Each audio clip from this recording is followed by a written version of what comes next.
마가복음 7장 14절에서 16절 말씀입니다.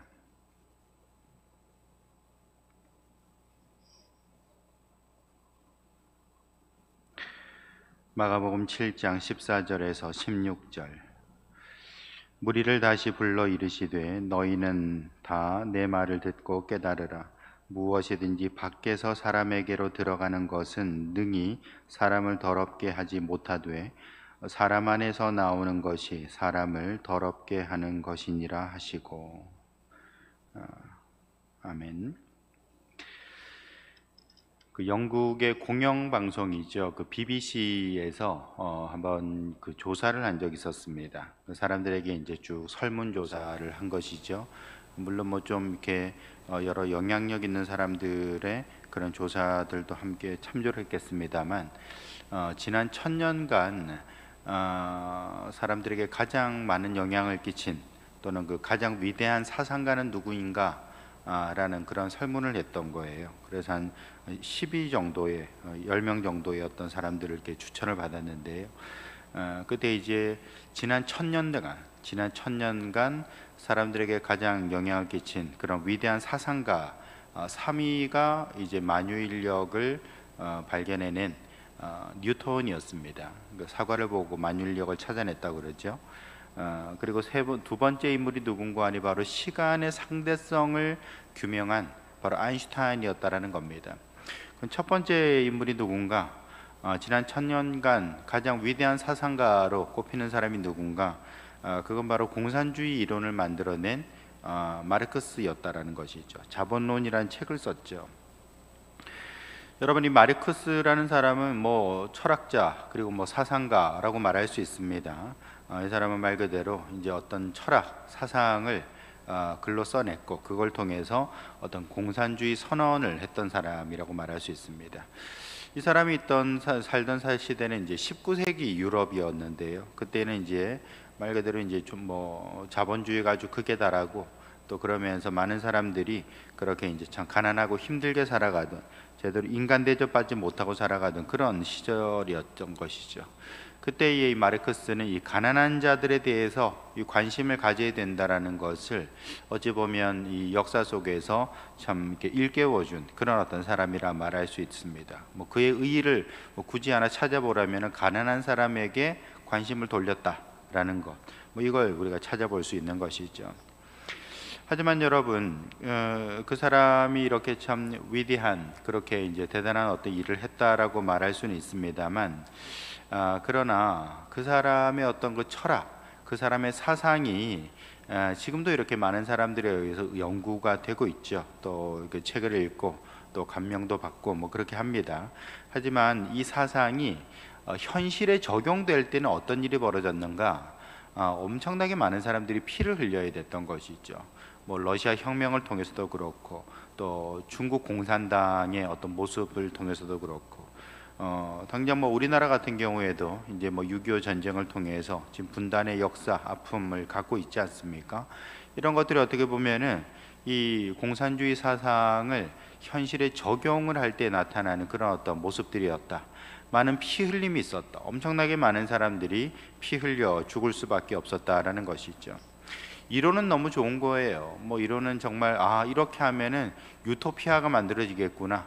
이렇게 하면 정말 사람들이 함께 나눠 가지고 함께 땀 흘리고 함께 행복을 누리는 그런 정말 평화 세상을 만들 수 있겠구나라고 했지만 그것을 현실에 적용할 때는 엄청난 피 흘림이 있었다라는 것이죠. 그 왜 그런가? 여러분, 뭐 간단한 이론입니다만 그건 바로 이상과 현실이 다르기 때문이라는 것이죠. 여러분, 이상과 현실이 다르기 때문에 결국에는 이런 어떤 일이 벌어진다라는 겁니다. 그 책만 보면은 너무 멋져요. 이론만 보면은 야, 정말 이렇게만 한다면 세상에 뭐 낙원이 따로 없겠다 할 정도로 멋진 이론입니다만 그것이 실제 현실에 적용되기에는 여러 가지 참 어려움들이 많았다. 특별히 이런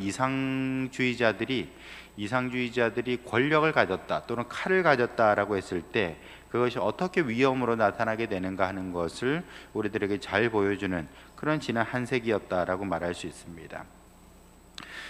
여러분, 우리 사회도 뭐 별반 다르지는 않죠. 우리 사회에도 이런 이상주의를 가진 사람들이 있습니다. 또 이상주의를 표방하는 정치 세력도 있죠.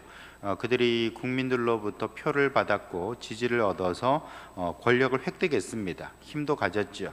그리고 지금 열심히 이렇게 실험적인 정책들을 막 펼쳐내고 있지 않습니까? 말 그대로 실험적인 정책인 것이죠. 그러다 보니까 뭐 시행착오도 많고 좌충우돌하는 것을 볼 수가 있는 것이죠.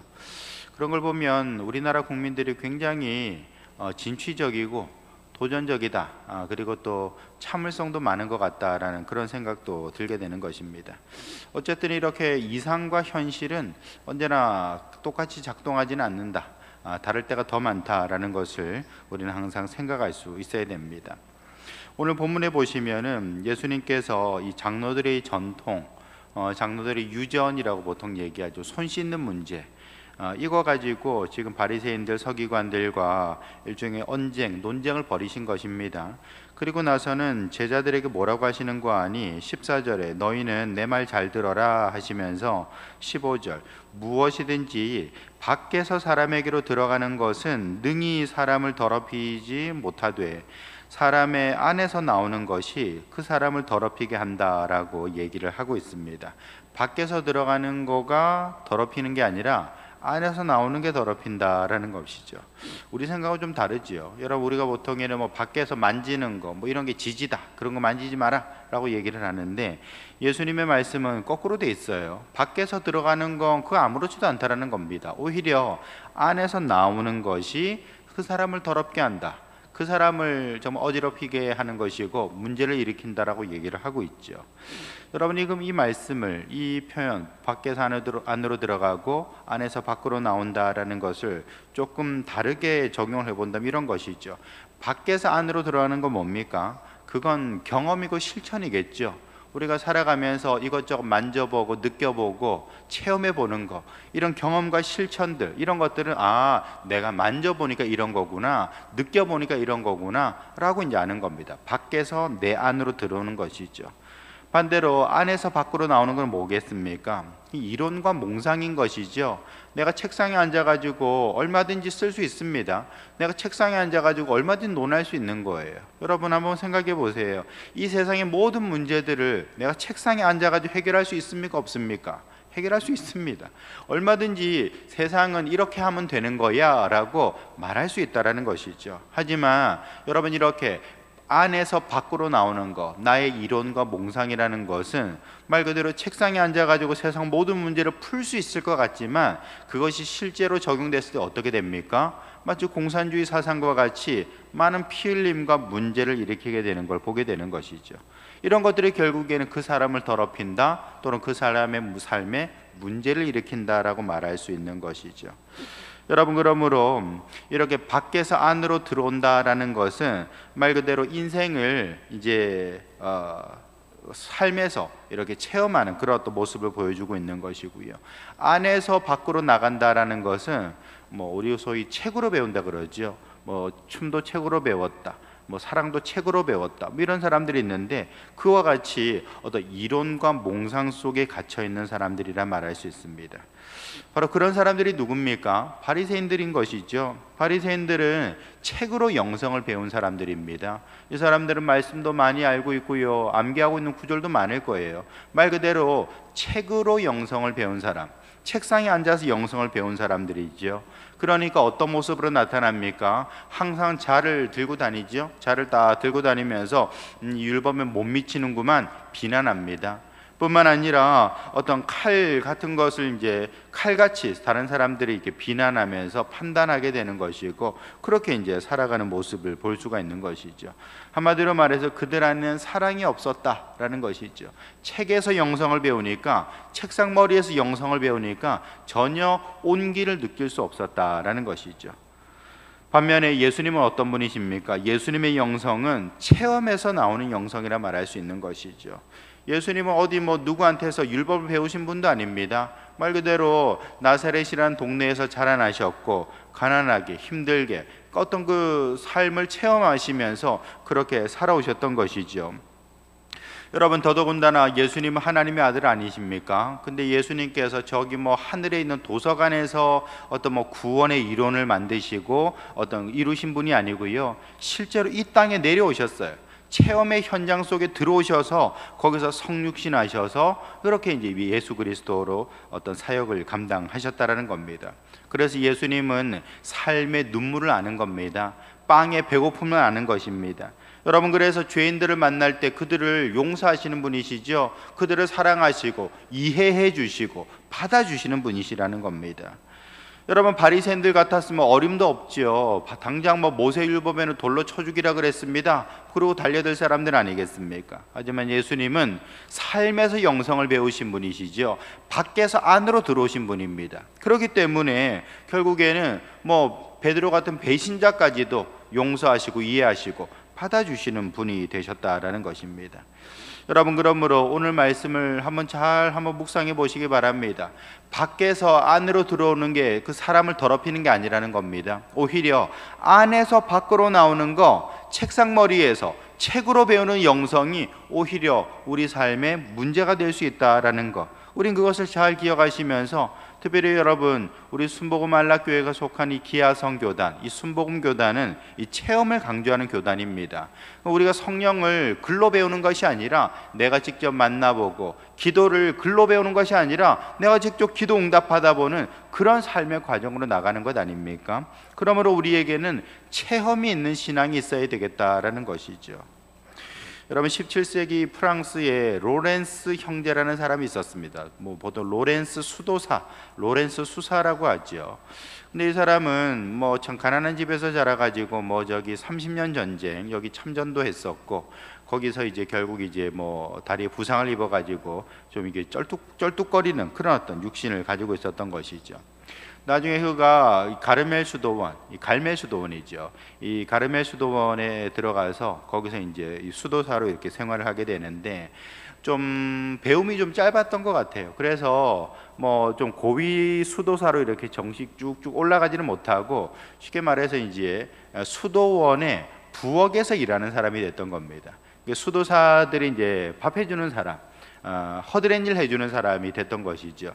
그래서 뭐 부엌에서 한 15년 사역하고요. 또 뭐 저기 나중에 그 다음에는 뭐 구두방에서 구두 수선하는 데서 뭐 또 이렇게 사역을 했던 사람. 그러다가 한 70 조금 넘어서 죽은 사람입니다. 사실 우리가 로렌스 수도사라고 합니다만 이 사람 본명은 따로 있고요. 근데 뭐 거의 이 사람의 개인에 대해서는 알려진 바가 없다라는 것이죠. 하지만 이 사람은 그 부엌에서도 하나님을 만났던 사람이고, 구두 수선방에서도 하나님을 만났던 사람이라는 겁니다. 배움은 짧았지만, 라틴어도 모르고 배움은 짧았지만, 그는 정말 그 수도원에서 허드렛 일 하면서도 하나님을 체험한 사람이었다는 것이죠. 그래서 결국 이 로렌스 수도사가 죽고 난 뒤에 그의 어떤 행적이나 그의 어떤 어록을 갖다가 정리해가지고 하나님의 임재 연습이라는 책이 만들어지게 됐던 것입니다.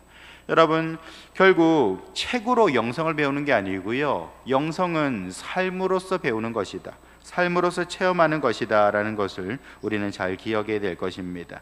고린도전서 4장 20절에 보시면 하나님의 나라는 말에 있지 아니하고 오직 능력에 있음이라 라고 했습니다. 하나님의 나라는 말에 있지 않다. 무슨 말입니까? 내 안에서 밖으로 나오는 게 아니라는 겁니다. 오히려 능력에 있다. 바깥에서 안으로 들어가는 체험이고 삶의 경험이라고 얘기를 하고 있습니다. 오늘 하루 살아가시면서 오직 살아계신 하나님을 내 머리로서 느끼는 것이 아니라 삶으로서 체험하는 그런 성도들 될 수 있기를 예수님의 이름으로 축원합니다.